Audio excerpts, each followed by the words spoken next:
So the first camera I ever used to shoot a video on this channel was the Olympus OMD EM10. It was just my sister's camera and it happened to sit on my table.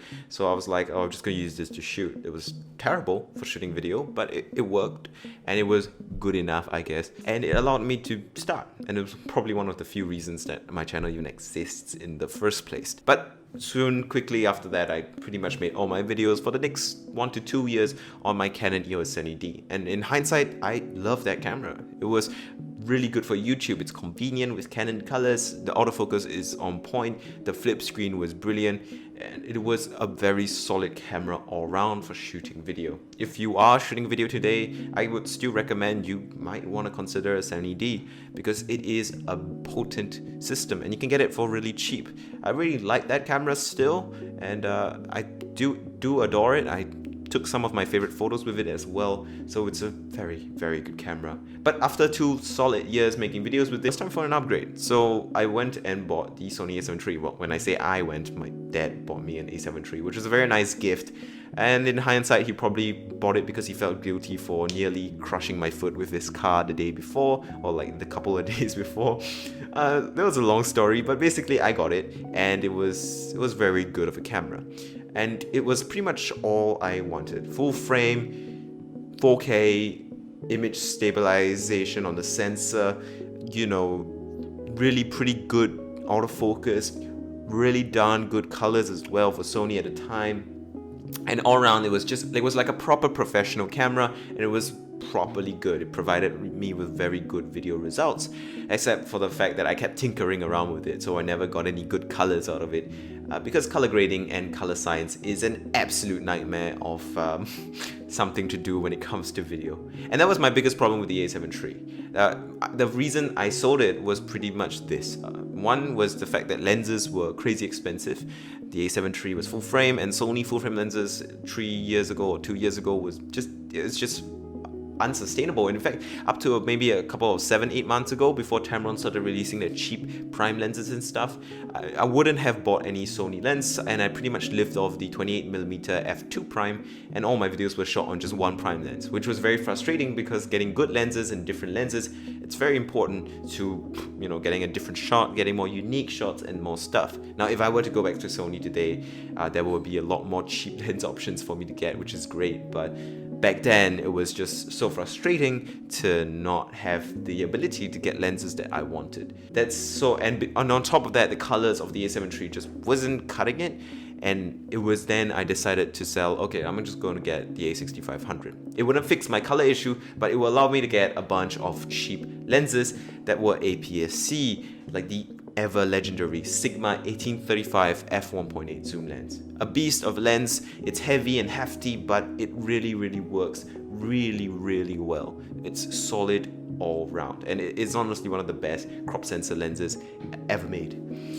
But the thing is, the A6500 was just a bad idea.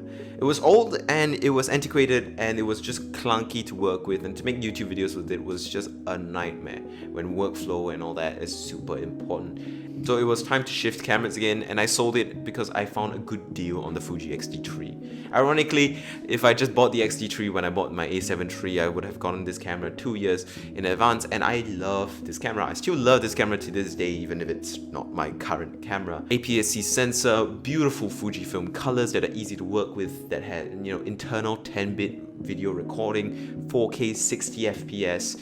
You know, it had all the features I needed, and it was just potent. Like, the final image you could create of this camera was honestly really good, especially if you shot an f-log and knew what you were doing with exposure. It was just a wonderful camera to work with, and ergonomics and still photo wise, it was just so fun because it felt like a film camera and it was an absolute joy to work with. However, the only problem with the X-T3 was it just wasn't the right YouTube camera. When you're picking a camera, you have to get one that fits your needs. So it was time to shift systems again. I sold the Sigma 1835, the lens adapter for the Fuji and the Fuji camera, and maybe one day I'll get an X-T4 when I'm rich, but that will probably not happen anytime soon. So I sold all that and bought a Canon EOS R. There was a good deal on it, so it was a good idea to get it, and I just bought it, so it was just the right choice, I guess, and I have been happily shooting with it ever since. Super convenient for social media work, be it YouTube, Instagram, or even Twitch to an extent, and it's just a potent little device. Shooting a C-Log with it, you can get very nice colors out the gate, and it's so much easier to work with, even though I'm still terrible at color grading.